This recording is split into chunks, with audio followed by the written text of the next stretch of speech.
If you've ever had an idea for a cool gadget, maybe some interactive art, or even just wanted to make a light blink on command, you've probably heard of this thing.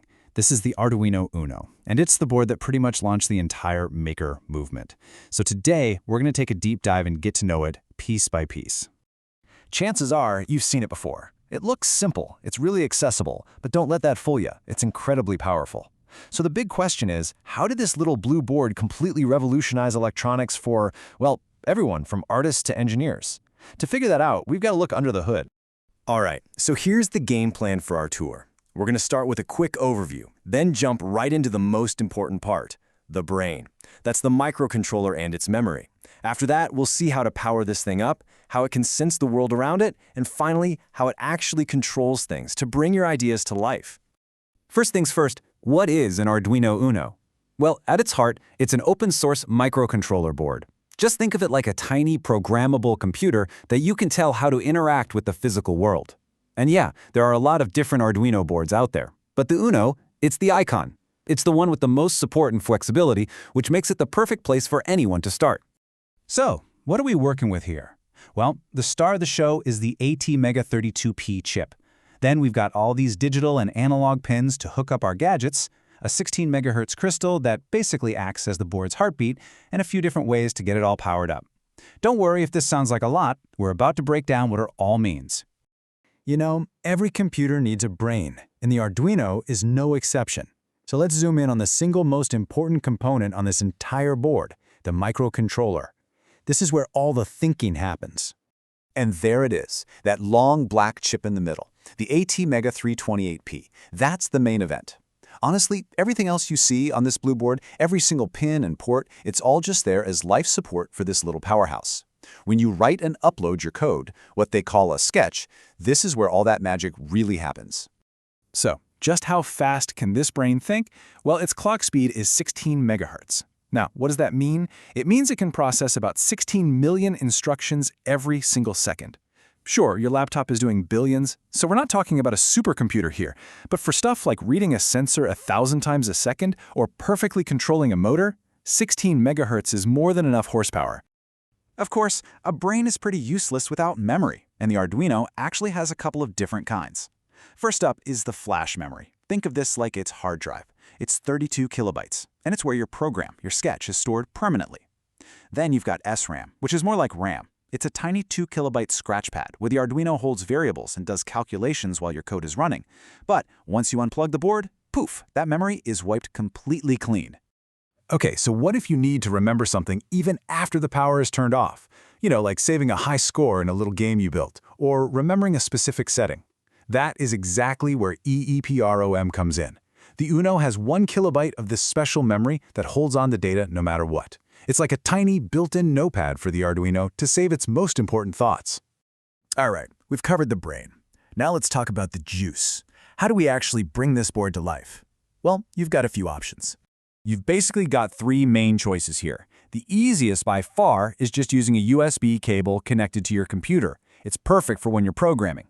But for a project that needs to stand on its own, you can use the barrel jack with a battery pack or a wall adapter. Just make sure it's between 7 and 12 volts. And for more custom setups, you can supply that same voltage directly to the board's VIN pin. And here's the cool part. The board doesn't just take power, it shares it. You've got access to a clean 5-volt pin and a 3.3-volt pin, which are perfect for powering up your sensors and other little components. And you'll see a few pins labeled GND for ground. Those are absolutely essential. You need one to complete pretty much any circuit you build. So, our board is powered up and ready to go. Now it's time to give it some senses. This is where the input pins come into play. They let the Arduino listen to the outside world, whether that's feeling a button press, seeing with a light sensor, or checking the temperature. To do that listening, the Uno gives us 6 very special analog input pins. They're labeled A0 all the way through A5. You can think of these as its most sensitive ears. They're specifically designed to measure a whole range of values, not just a simple on or off. So how does it pull this off? It uses something called an analog to digital converter, or ADC for short.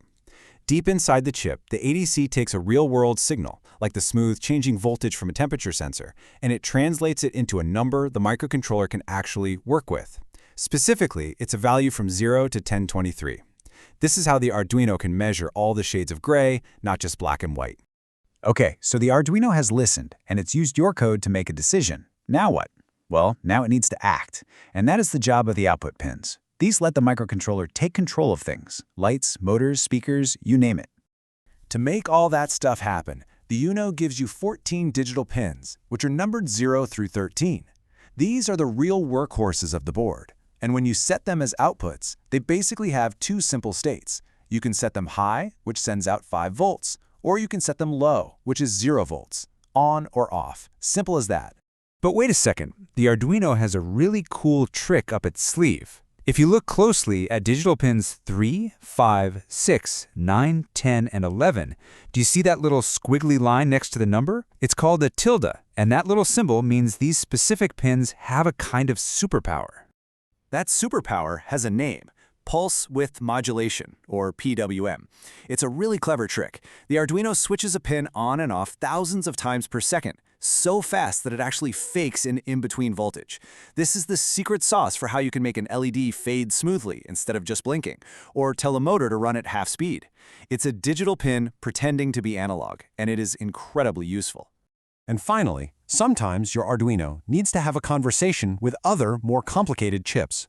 To do that, it uses special communication protocols.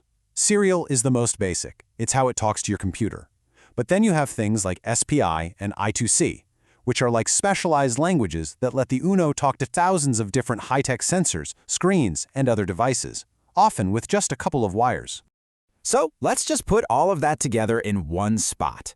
Here are the key specs. You've got the ATmega 328P brain, that's 16 megahertz clock speed, the 32 kilobytes of flash memory to store your code, and of course the 14 digital and 6 analog pins that connect it to the real world. This is basically the blueprint for everything the Uno is capable of.